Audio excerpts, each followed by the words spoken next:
सात संगत जी, प्यार से कहना जी, धन निरंकार जी।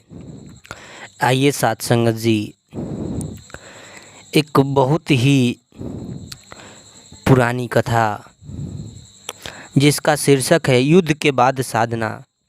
सात संगत जी, ये कथा है द्वापर युग के, महाभारत का समय चल रहा था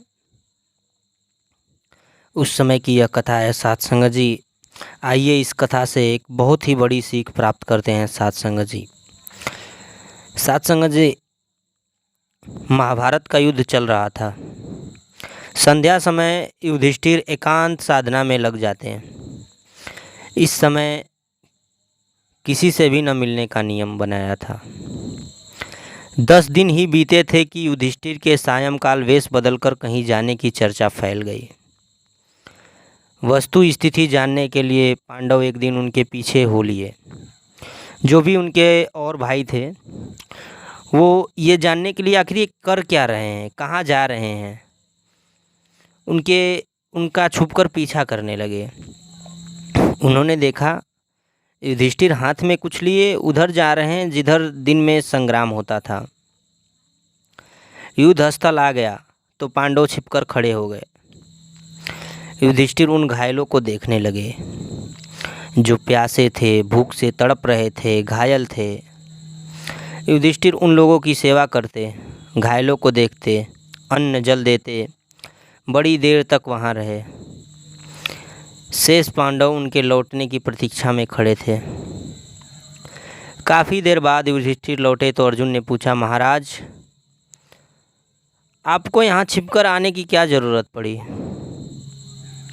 युधिष्ठिर बोले, इनमें से कोई कौरव दल के हैं, वे हमसे द्वेष रखते हैं और मैं उनके पास जाता तो अपनी बात मुझे न बता पाते। तो भीम ने कहा, शत्रु की सेवा करना क्या अधर्म नहीं है? युधिष्ठिर ने उत्तर दिया, बंधु शत्रु मनुष्य नहीं, पाप और अधर्म होता है, उसके विरुद्ध तो हम लड़ ही रहे हैं।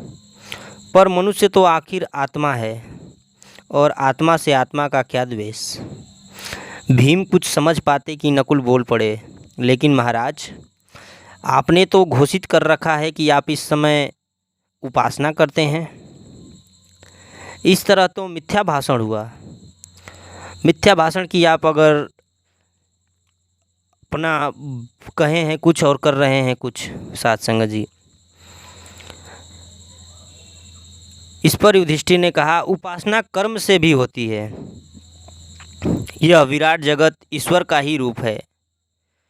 जो दुखी और असहायों की सेवा करता है वह भी भजन ही करता है। सात संगत जी, अगर हम अपने जीवन में युधिष्ठिर की ये बात उतार लेते हैं सात संगत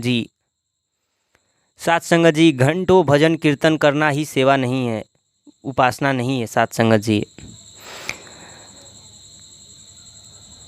गरीब असहाय की सेवा करना भी उपासना है। सात संगत जी, जिस प्रकार युधिष्ठिर